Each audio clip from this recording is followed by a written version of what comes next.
We're here at the European Finals in Call of Duty. I'm here with Hastro, former pro player, now owner of Envy, also casting games. How has it been for you going from being a pro player to now having the different roles you have in the community?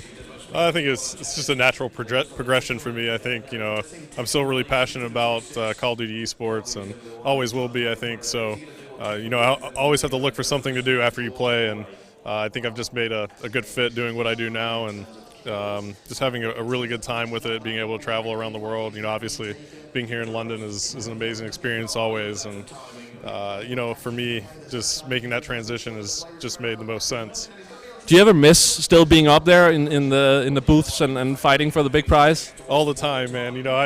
Having my own pride, I always think that I can still come out here and compete, and I don't know if that's true. Maybe one day we'll find out. Maybe I'll come back and try, but that's probably not going to happen. But at the end of the day, I always love competing, and I think that's what keeps drawing me back to this. Obviously, being co-owner of a team is still something that allows me to maintain a little bit of that competitive nature and root for my squad. What about an Old Men of Envy versus Old Men of Optic? Is that something we could look forward to, maybe? We just don't want to embarrass those guys like that, I think the Old Men of Envy had a lot of professional experience. The old Men of Optic, they seem to struggle a little bit with the amateurs on game battles. So we'll just let them save face and not go down that route. All right. How do you see Call of Duty today compared to when you were a pro player? Well, it's grown a lot. The scene's grown a lot.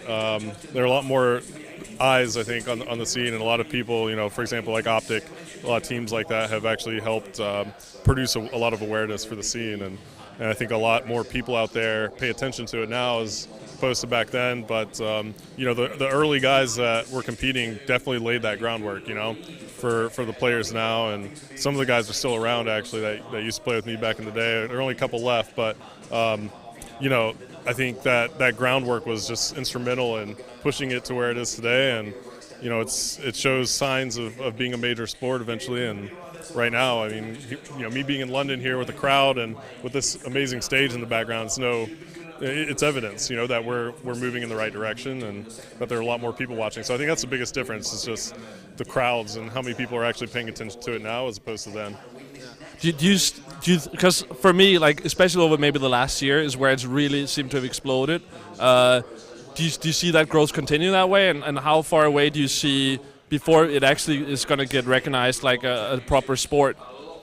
Well, I think Call of Duty Championships has a lot to do with that, and that's why we're here in London for the European Finals. So I think when you add a prize pool like $1 million to the mix every year, I think that really boosts the attention, and it opens a lot of new eyes to it. In the mainstream, people who, might just discover that there's $1 million tournament this year in 2014. It's the first time they've seen that. They're going to start paying attention, and typically what I've seen is when a fan starts watching Call of Duty esports for the first time, it's really engaging, and if they play Call of Duty themselves, it's something that they'll continue to pay attention to. So I think we're going to continue to see that kind of growth. Obviously there might be a time where it starts to slow down a little bit, but right now, I mean, all signs point towards it maintaining its kind of chart. The graph is just kind of inclining. So I don't think that's going to slow down anytime soon. What do you think of? Because right now it seems you need to be a really good player to make it, but you also, to me it seems like YouTube and Twitch and being social in that way with your fans seems very important, and it seems like it's something you also push with your team, and you have your YouTube channel where you show us your players and get to know them a little bit. Yeah, I mean, it's an important part of what we do. But at the end of the day, I mean, I can only speak for our team. Our team is always focused on the competition first. Content and reaching out to fans and so on is secondary to what we do. We'll always be a team that's concentrating on winning first and competing at a high level first. Other teams might not have that same mentality as we do, but I found that it's gotten us to where we are today, and that's where our roots are as Envy as an organization. We would just always focus on winning tournaments, and the guys that laid the groundwork for the team back in the day, like Foreplay and Stainville, Sidrock, Fierce, like the early team, Nemesis even back in 2008. Those are the old players on Envy that didn't really care about creating videos. They cared about winning tournaments, and I feel like that is my job to maintain that mentality for the team always. And that's what we're going to do. How do you see Envy's chances at COD champs in 4 weeks, and what's the state of the team right now? Yeah, we still have to qualify for the final World Championship. So we're playing in the U.S. Championships next weekend. So you can't overlook any team that's there.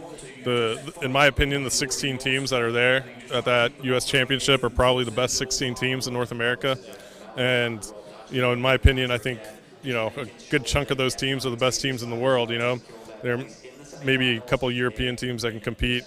You never know, maybe one or two from the other continents, but I really feel strongly that at least 12 of the 16 teams in North America should be at Call of Duty Championships or deserve to be there. And it's tough because only 8 teams are going to come out of there. So, the best thing that Envy can do is just maintain their preparation and come in there and try and make sure that they qualify for that World Championship. But I guarantee there will be upsets there, and just hopefully it's not our team.